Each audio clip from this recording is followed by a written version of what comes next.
super cool stage. Well done, Slush. I can have a shower if I want one, but I'm already done, so don't worry. I'm going to talk a little bit today about how to build a cult. So, why do you tell your children to be careful what they say and do on the internet? Because it's really freaking powerful, and there's an awful lot you can do with it.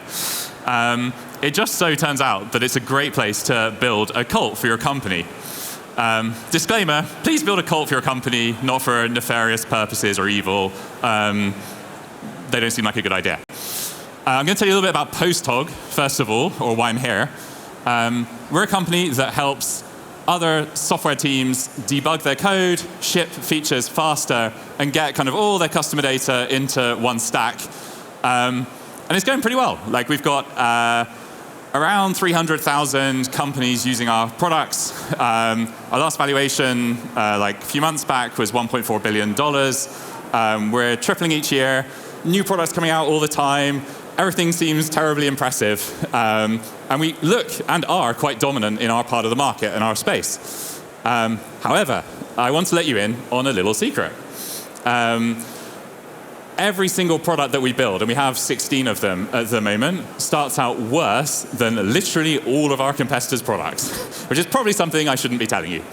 But the cool thing is about having a slightly cult-like following on the internet, every single product will also get a lot of usage right from the start, and that gives us that crucial ability to iterate. And we just don't let go of the products once they're out there in the world. So we'll start with a few very underwhelmed users. They're very forgiving. They give us a lot of leeway to make mistakes, and we just build, one little improvement at a time until the latest product then is at the level that it needs to be. Yeah, we have all these people showing up. Having a cult has been a huge part of why we've been successful. So posthog's got one, but why am I talking to you about this? Is it even relevant? And I'll get to that part. But before that, I'm going to make a sweeping, wide statement. And I think growth has changed for companies. Why do I think this?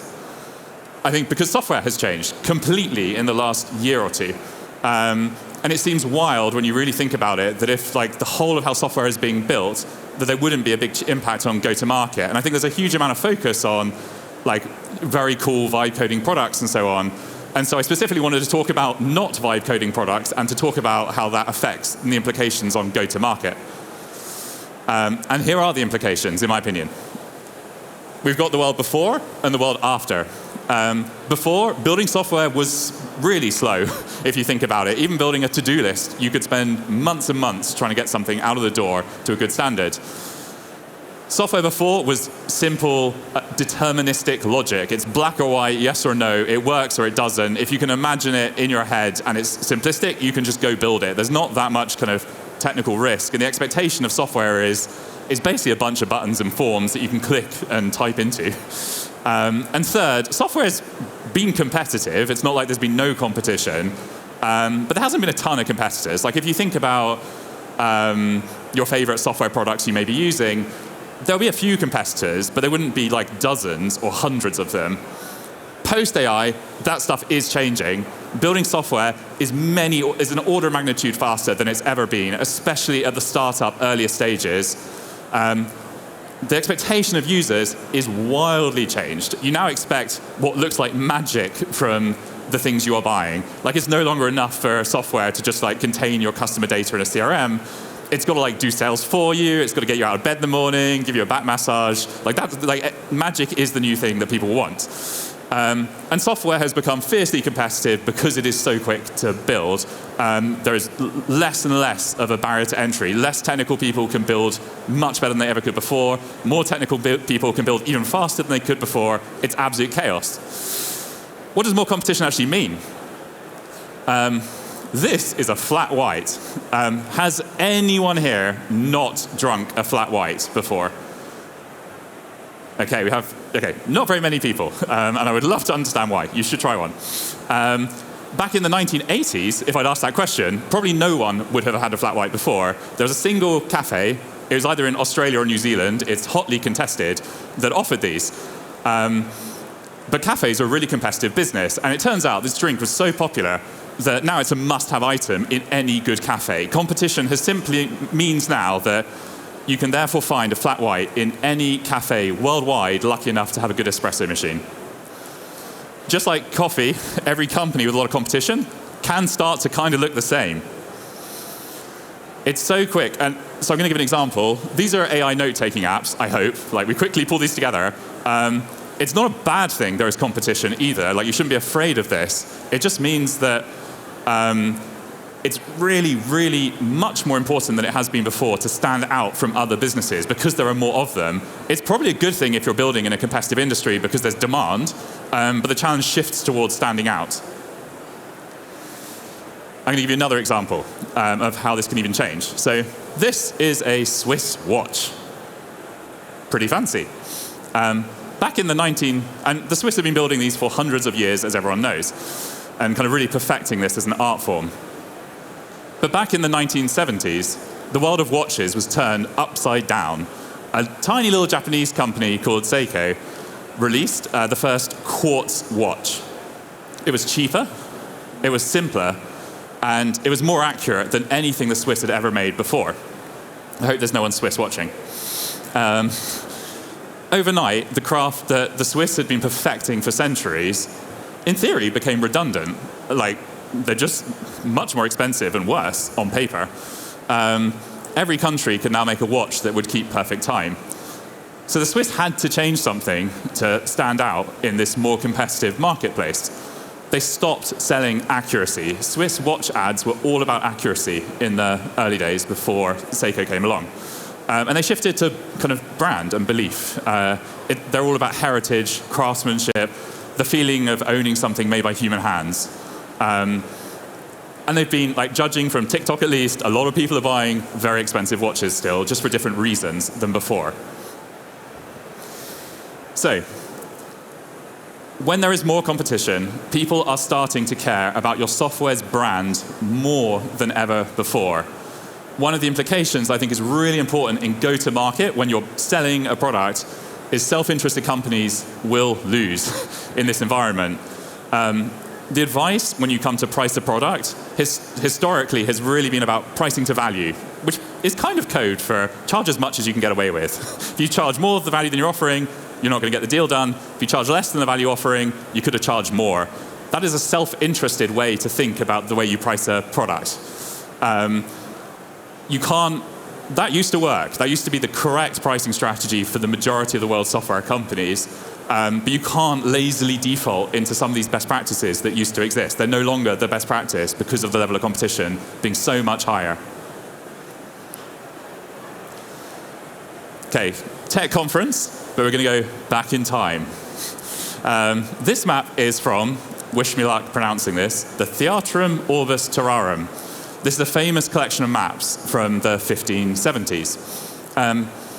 The thing that really stands out to me about this map is how it is stunningly accurate given when it was put together. Like, I cannot imagine how, really, they managed to get something that is so roughly close to how the world looks. The implication, though, of this clear map being produced was an awful lot of safe travel routes started to appear. Sailors started knowing the best way to get from A to B without getting lost in the ocean somewhere. So, this is what world trade looked like in the 1500s from kind of Europe to Indonesia. Every single ship traced the same cautious arc. They would go down the coast of Africa, up the other side, they'd skirt around to India, and then eventually get there. And there would be tons of stops along the way, going down the coastline in India and so on to refuel. And that was just how it worked. This was a route perfected over generations. It was slow, it was kind of predictable, and it was approved. It was safe. Then a Dutch guy came along, Hendrik Brouwer, and he did something that was totally mad. He turned his ship south. So he went into the empty, so he went below the, after kind of going around the coast of Africa, he did this. He went south into the empty oceans where the winds howled and there were no landmarks. So there was no way of really knowing where he was. And he sailed blind. He was trusting only that unseen currents and winds would take him to his destination. The impact of this change was enormous. The older route would take around a year for a ship to complete, and people would die along the way from tropical diseases and all kinds of problems. This new route, because of the wind, took 6 months. It was so much of an improvement that soon this became mandatory for every single Dutch ship. That was the new way they had to go. The point I'm making is when everyone had mastered the same map or the same playbook, progress belongs to the one that stopped following what other people were doing. 3. When you think about the implication of this in a competitive landscape, people are kind of honing in on their ROI of what they're doing. Like, it's super easy to lose money on paid ads, for example. You really, really have to like carefully measure absolutely. And like, I work for a company that has a lot of analytics tools. People love measuring stuff. And kind of what's mapped and what's measured is what a company will focus on because it's mappable and measurable. It's the easy thing to focus on. And everyone is mapping the same stuff. Everyone is looking at how much money they're spending on Google or Facebook or wherever else. This means that all of these channels just get saturated. And this effect is more pronounced and it's worse when there's more competition. Often to win, when there's saturation happening, like talking about online marketing specifically for a moment, you have to do self-interested things to compete. You have to hide information from users. You have to put them onto a form that has like just the bare minimum to get their contact details, so your sales reps can call them up 100 times to try and get them to buy something from you. You have to squeeze them. You feel like you have to push for as a bigger price as possible to pay for all this expensive sales team you've had to hire. You have to, just like long term, you're not doing things that are nice for a user. And long term, in a really competitive market, people just don't recommend companies that act like that. If they don't really give you any information, you feel like you're getting sold to, the vibe is off. You're not going to tell your friends. Word of mouth wins because it drives greater efficiency. Since it isn't saturated, it only applies to products that are remarkably good, so that it will only ever apply to a really small subset of everything that is being built. That is all to say, cult is how you win. Software is a commodity. That's one of my big, big beliefs as we're building our business. And it's already been happening before AI. Like, there used to be all these closed source companies, and then there was like a bunch of open source software. You can build faster and more powerfully. The world was already speeding up before AI even appeared, and AI has just kind of put more fuel on the fire. When software is getting commoditized, community becomes the moat. It's organic, it's slow to build, and I think really rooted in psychology. It matters, and the reason why this community is a long-term massive advantage, there are big switching costs to community. If you go back in time, when humans were tribal, you would be seen as, you wouldn't switch tribes. You would be seen as an outsider, and you'd probably get killed by different tribes. So I think people have an innate dislike of switching. If you've really said, hey, I'm like I don't know, like I'm a die-hard HubSpot user, it feels like a big deal to change and suddenly turn out saying, hey, actually, I like Attio more, for example. 2, there are network effects. It's a cheaper way to get new business or expansion. The community, and the way like we think about it at posthog, is we have hundreds of thousands of users. That is our sales team. We're lucky enough, because of this, to have a sales team of several 100,000 people. They're much larger than anything we could ever build ourselves, and they're much more effective. Who's going to do a better job of convincing you to use our product? Is it going to, like, our sales team are good at it, but like, if it's a customer who is delighted with us, that's more credible still than even a salesperson would be. And 3rd, culture can't be copied when code can. You can see people saying, hey, I've one-shotted Linear's website, for example. Like, it's very common people copy that website. But no one now thinks the copied version is like the company that's good at design. It's still Linear. No one wants to join the community of a company that is just copying other people. So community persists. So we're going to start getting a little bit more practical. We've been quite up in the sky, but like, what can you do about this?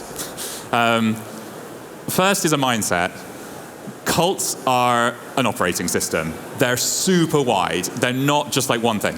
So when people talk about brands and they look at our company as an example of a company that cares an awful lot about this, they often jump straight to hedgehogs. We have this hedgehog, you've probably seen it on a bunch of the slides. We have this hedgehog logo that is freaking everywhere. We have hedgehog mascots and so on. But people think we should just have an animal logo. That's like enough. And like loads of developer tools do this. Lots of other companies do the same thing. But it really, really, really is not the thing to focus on.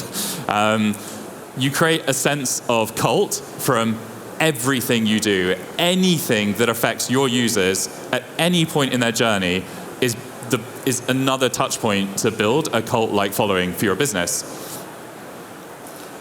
Where do you start if there's a massive list of things? I should go through a couple. To give you some really, these are some examples. What do you actually like doing? Are you having fun doing what you're doing? People can feel it when they talk to you. They can feel it in the way your website is written. They can feel it when they walk up to you at a conference, if you're into it or not. If you have chosen to work in an industry or on a product that you don't really enjoy, it's going to be hard to build a cult if you don't like it, for example. The way your product feels really matters. Does your product feel assertive, complicated, powerful, simplistic, fun? You can manipulate how your product feels to users through the design, through the UX. This is a conscious, I think a lot of people don't consciously think about it, and that's the point I'm making. You have a choice how your product feels to your users. Make a choice, have an opinion. You need to have opinions to get people to join your side of the table. Do you refund customers that are pissed off? A clear area where you can be self-interested or less self-interested. I would frame this as being long-term greedy. Give a refund today and they'll be happy. They'll not talk rubbish about you on the internet. They might come back later and buy something else. Getting one extra payment now and they're going to churn anyway doesn't seem that logical, but a lot of companies will do that to try and make their numbers look as good as possible in the short run. The end result of that kind of behavior is going to be you're going to have a harder time marketing and selling to everyone in the future. There's a real kind of, people in engineering talk about technical debt. I think there's a real thing around kind of brand and commercial debt. Whenever you do something like you make an extra $100 today by pissing someone off, it may cost you $10,000 in the future because they didn't refer their friend who works at a much bigger company, for example. Is it free to use your product at first? Are you generous with it or not? Is it like a freemium? Is it like a premier product that's much higher in quality? Is it like the kind of Costco of software? Is it something else? Again, have an opinion on things like this. Because a lot of your design, your marketing, the way you write your website, the aesthetic you go for should reflect that kind of decision. What are your job ads like? A lot of companies have job ads that look the same as everyone else's. It will just generically say software engineer or product manager or whatever else. And 3 years experience, be good at teamwork, whatever. You can get so much traction by just putting care and attention into a job ad, and it doesn't take long. It's hey, you might copy-paste something in 3 minutes, or you could spend 20 minutes and make it awesome. If you make it awesome by spending 20 minutes, you're now going to get much stronger people. You'll get way more applicants for your company, which means you have a better team that's stronger, and that's an incredibly leveraged place to have spent some time. How do you word your Google ads? Are you just going for conversion? Are you going for humor? Are you going for something else? Do you sponsor robot boxing or blimps? Are your interviews amusing? All of these types of things you do have control over. And I think a lot of people, I think it's a human condition thing where I think because people are tribal, they have a tendency to be somewhat lemming-like, and they follow what other people are doing, or they just copy from their previous work. You do not have to copy. If you're a founder, and I know most people in this audience probably are, unless I'm lost, you have complete control. You could literally go, screw it, I'm not even interested in the startup I'm building. I'm going to go run a pizza restaurant in Milan if you wanted to. There isn't you have a lot more control. I think humans have much more control over the world, and let alone their own software company or hardware company, whatever it may be, than you will feel like. So default to being more open-minded than you would traditionally be, and you'll do a better job of all these types of things. Okay. So where to start? I've got an exec coach, and he's been brilliant. He's just someone I talk to every couple of weeks, and it forces me to step out of the business. I don't think it's critical that you have an exec coach, but I do think it's critical you step out sometimes, as a side note. And once I went for dinner after I'd been working with him for a little while, and I said, hey, what is the difference between people that are successful and they get to kind of a unicorn size, and the people that build like a multi-decacorn or like OpenAI or something like very generational. And his response really surprised me. He simply said, building these really big companies can take a very, very long time. You're not going to build a $500 billion company in 2 days. The founders of those companies enjoy it. And that was the number one thing he said that stood out as the difference. So we've really, really tried to prioritize making sure, like my co-founder and I have really spent a lot of energy on things that we actually like working on. And I think that you can feel that when you deal with us in general, and customers, which means customers can feel it. It seems pretty sensible, though, when you really think about it. Like, if you're doing your own startup, like, just make sure you're having a good time. Like, you should enjoy working on what could be your life's work. So that's the basic thing. The second thing, get your personas and your ideal customer profile down. I'm just going to explain what those are. So ICP, ideal customer profile, this is the kind of company that you're, I'm assuming you're in B2B. This is the kind of company that you are targeting. The persona is the kind of users within that company. If you're in B2C, just personas. To tell you a story on this topic, we once had the pleasure of working with a guy called Ali Ragani. He used to be on our board. Before working with us, he was at like Y Combinator, and before that, at one point, he worked at Pixar, and he used to work for Steve Jobs. And it really, really showed. Every single board meeting we used to have, for literally years, he would just drill into, who are you building for? What value are they getting? Why do they care? Who is this person? And before every board meeting, my co-founder and I would sit there going, we know how this is going to go. He's going to really drill into who we're building for. And in the early days, we used to think it was developers. And we're like, surely that's it. That's pretty clear, right? Like, it feels bureaucratic almost to add a lot more text and a lot more description to this thing. But then one day, we just finally got at what he was trying to get to, which was, if you have a hyper-specific view of who you're building for, you can tailor all of your branding, all of your marketing, all of your sales to that person in a much more powerful way than we ever realized would happen. I'll give you an example. So of PayPal. PayPal was, in the early days, the persona was eBay power sellers. And this is back when eBay wasn't very big. So there was probably only a couple of hundred in the world. It wasn't like if your startup is currently targeting like people in finance, it is far too vague. Think about like ultra-specific behavioral stuff, like build for people who are using X product right now, who are trying to achieve X, Y, Z specific thing in ABC specific place. Like, include behavioral stuff. Don't just look at like broad demographic things. And like, for example, we were looking at like people who've like used our software before, open source, have a data team, engineers decide what to build, blah, blah, blah. We had a long list of very precise behavior-based things we're looking for in our target personas in the early days. So, consider the whole company as well. That's the other big, big, big thing. And the final point, really. So many people only talk and think about their products, and that's where all of their pride really goes. Like, how can I build the best product? And they're really good at this stuff. They're like, who am I building my product for? Why do they care? How is it valuable? But that's what everyone does. Everything else about your company, like the earliest touch points you have with users, make a massive difference. And then they're the highest leverage places to think about. Really specifically, think like, in the 21st century, like, for the love of God, please think through your website from first principles. Like, just go, hey, who's going to be showing up for this thing? How can I do a great job for this person? Don't start by copy-pasting a template from somewhere else. It's a really simple thing, but you will stand out if you do. It's better to do a distinctive, different job than it is to do something that's 80-20 and kind of polished that doesn't make you stand out at all. Because standing out is probably the problem you're going to face in today's kind of industry. And second, like, think about the way you do sales calls. Like, think about who the people are you're selling to, what they want from you as a salesperson on the call, and so on. But like, think about your pricing. Your pricing should be built for the same persona. What appeals to them? How are they going to buy from you? Consider everything a product. Don't just consider the product a product, if that makes sense. 80-20 is for losers. That's what I'm trying to say. Increasingly so.